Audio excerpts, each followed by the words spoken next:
Bonjour! Nouveau format qui a pour but de répondre à des questions simples que je vois régulièrement sur internet, donc j'espère que ça vous plaira. Et du coup, on va commencer ce format avec la question que les débutants se posent tous. Quelle population je peux mettre dans mon aquarium?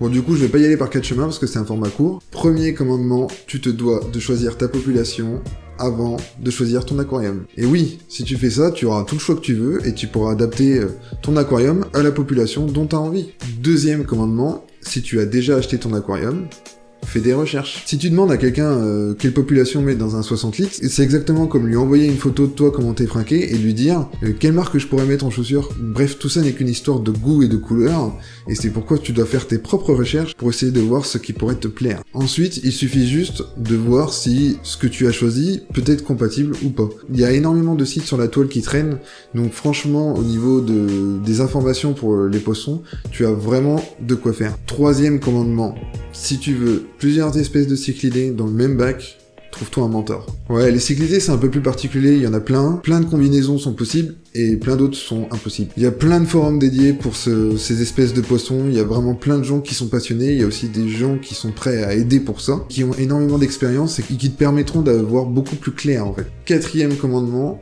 offre-leur le mieux que tu peux. Essayer de réduire leur espace jusqu'à mettre des néons dans un anneau, c'est pas idéal. Souvent, tes poissons vont pas adopter le comportement naturel s'ils sont trop restreints parce qu'ils vont être trop stressés. Du coup, ils seront plus souvent cachés, ou alors ils auront un comportement qui sera assez banal, alors qu'en fait, parfois, tu peux être surpris d'un comportement qui peut être super intéressant avec tes poissons. Donc si tu peux, offre-lui les recommandations déjà qu'il y a sur les sites, mais voire plus, car tu verras beaucoup plus de choses intéressantes. Voilà, c'est tout. J'espère que ce format vous a plu. Je sais pas si je ferai d'autres épisodes encore ou pas, parce que c'est plutôt un essai. Le temps nous le dira si j'en ferai d'autres. Je vous souhaite une bonne journée ou une bonne soirée, et je vous dis ciao!